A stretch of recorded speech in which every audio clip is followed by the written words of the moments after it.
In today's video, I will share with you guys how to get stronger in calisthenics, and there are 3 things I wanted to talk about.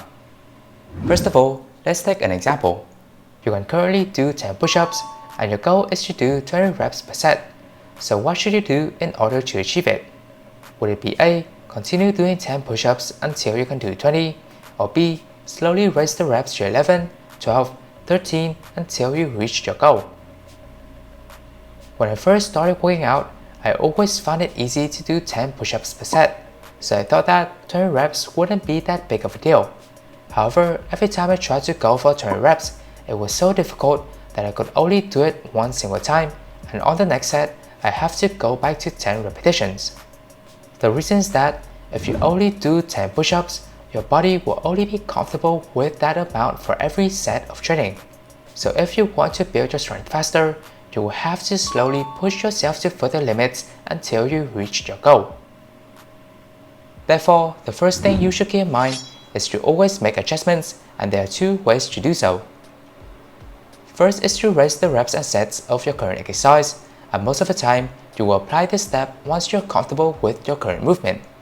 Such as, you can do 10 push-ups easily, so now you will raise it to 15 reps per set. The push-up is not that challenging to do, so you will find this step the most useful when training with harder exercises like the dips and the pull-ups, since now you're training with your entire body weight, while most of the push exercises are only around half of it.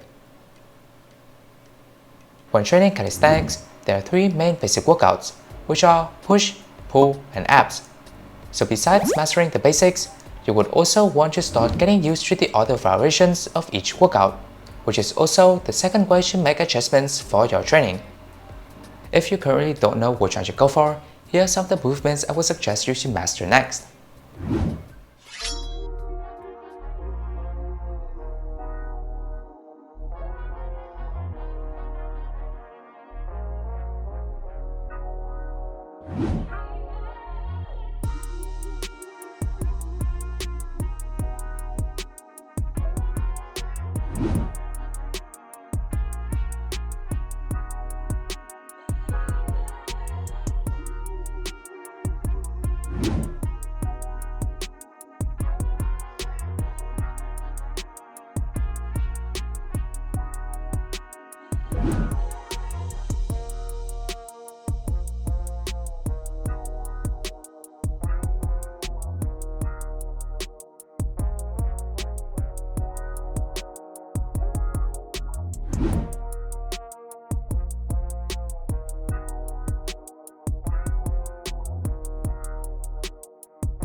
These are some of the movements that you should aim for once you've mastered the fundamentals, and they are also the exercises from the intermediate level of calisthenics. So besides improving your strength, some of them will also help you unlock further advanced movements.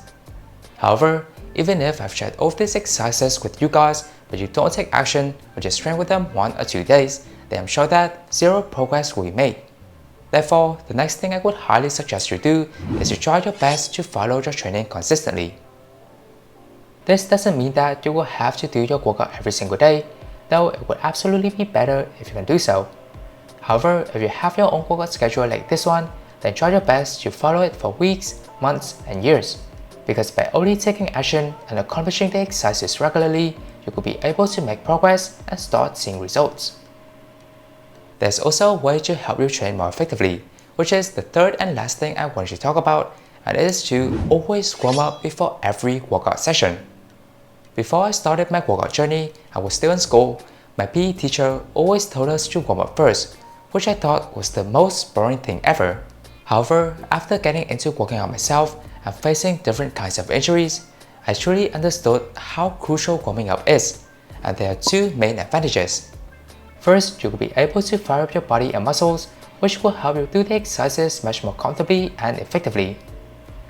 And second, warming up will also reduce the chance of you getting injured, especially when you start training for further advanced movements. I'm sure that your body will feel so stiff that you can't even do it if you don't warm up first. Therefore, always warm up before you start every training session, and usually I will just go for some simple movements or exercises. As long as I feel that my body is getting fired up, then I'm good to go. The reason why I said that you don't really have to do your training daily is because sometimes you will also need rest days, which will allow your body and muscles to have time to heal and recover. Usually, I will have 1 to 2 days of rest after 3 to 5 days of training. This will also depend on which type of exercises you are doing. For example, if you're only doing push-ups or some easy exercises, then I believe that you won't have to rest that much.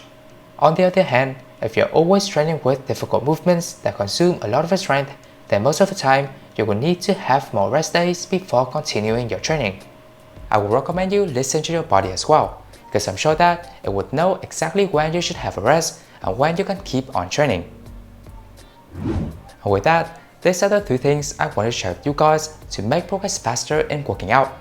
If you're interested in some of the advanced skills I've shared in this video, then you can check them out in the description.